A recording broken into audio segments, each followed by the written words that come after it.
राजस्थान में से खबर, जहां अक्षय ऊर्जा संघ द्वारा आयोजित सोलर वेंडर मीट में प्रदेश भर के सोलर वेंडर्स, सरकारी अधिकारियों और विशेषज्ञों ने भाग लिया। बैठक में डिस्कॉम के मुख्य अभियंता श्री एस.के. राजपूत, पीएम सूर्य घर योजना के अधीक्षण अभियंता महिमा साराभाई और आरईसी के अधिकारी मौजूद थे। वेंडर्स ने डीसीआर मॉड्यूल की कमी और कीमतों में वृद्धि और सब्सिडी में देरी और पैनल सीरियल नंबर डुप्लीकेसी जैसी समस्याओं पर चर्चा की। रेयर अध्यक्ष अजय यादव ने राज्य सरकार और आरईआरसी और एमएनआरई में अतिरिक्त सहयोग की मांग की और जागरूकता अभियान चलाने की घोषणा की है। आज का जो आयोजन है ये प्रधानमंत्री सूर्य घर योजना में आ रही दिक्कतों और कैसे हम उनकी समस्याओं का समाधान करें उसको लेके था, जिसमें हमारे साथ डिस्कॉम, आरईसी और सभी अधिकारी मौजूद थे। हमने सारी समस्याओं पे चर्चा की। तो जहां एक तरफ डिस्कॉम से हमें अच्छा सपोर्ट मिल रहा है और उससे योजना में थोड़ी सी प्रगति भी दिखाई दी है, फिर भी अगर देखा जाए तो राजस्थान बहुत पीछे है प्रधानमंत्री सूर्य घर योजना की। जब बात करें ओवरऑल जो नेशनल टारगेट है उसके हम सिर्फ 3-4% कर पा रहे हैं। उसकी कुछ मुख्य वजह हैं, जिसमें सबसे महत्वपूर्ण है जो कि राज्य सरकार से रिलेटेड है, जिसमें हम राज्य सरकार से मांग भी करते हैं कि अतिरिक्त सब्सिडी अगर दी जाए।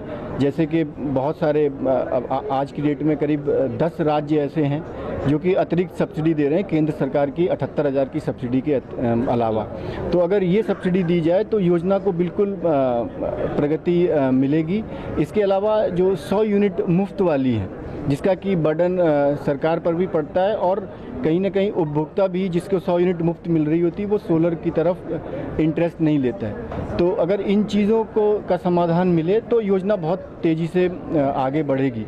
इसके अलावा एक बहुत बड़ी समस्या आ रही है जो कि केंद्र से रिलेटेड है, या हम कहें कि सप्लाई चेन से रिलेटेड है, कि जो पैनल इस योजना में लगते हैं वो डीसीआर पैनल होते हैं और उनकी पिछले 4-5 महीनों से सप्लाई नहीं आ रही। बहुत बड़ा डिमांड सप्लाई का गैप है और साथ ही साथ अचानक पैनल की प्राइस में जो है रेट बहुत इतने ज़्यादा बढ़ गए हैं कि डीसीआर और नॉन डीसीआर का अगर गैप देखें तो 10 रुपये पर यूनिट का गैप है।